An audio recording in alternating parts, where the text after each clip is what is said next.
Всех приветствую. Хочу рассказать про глухие металлические стуки в передней подвеске. Вроде бы подвеска вся отремонтирована, да?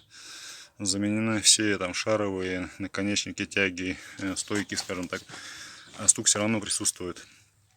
И при этом на данном автомобиле, да, Avensis, педаль тормозов нажимаешь, она сначала проваливается, тормоза, педаль там сантимов 5, потом только тормозит. Обратите внимание.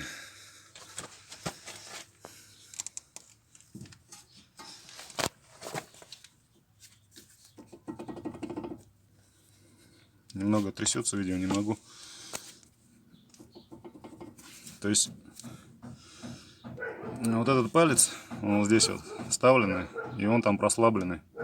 То есть либо разбито, либо разбито. Вариант один. Но в данном случае уже чинили, то есть точили.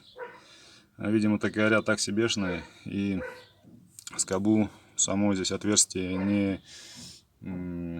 Есть райбер, который отверстие выравнивает, которое нужно сделать. Видимо, не прогнали это отверстие. Соответственно, вроде бы направляшку-то выточили, изготовили. В первое время это нормально было. Прошло буквально там 10-20 тысяч километров, и заново все повторяется. Вот он стучит. То есть по дороге, по прямой, по асфальту по-хорошему проблем не возникает. Возникает проблема на мелкой гребенке. В общем, обратите внимание на суппорта, на направляшки свои. Ну и как бы ежегодное ТО, да, у этих направляшек как бы необходимость, потому что закисает, здесь вообще потом перестает двигаться и начинает колодки носить, изнашивать на одну сторону, либо вообще тормоза плохие. Поэтому верхний вот этот, нижний там направляю.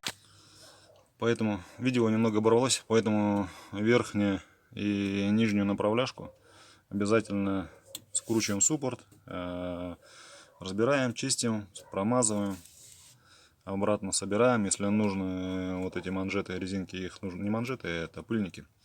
Проверяем на целостность, проверяем на поршне, там тоже пыльник, что исправен, не порванный. Ну и собираем обратно.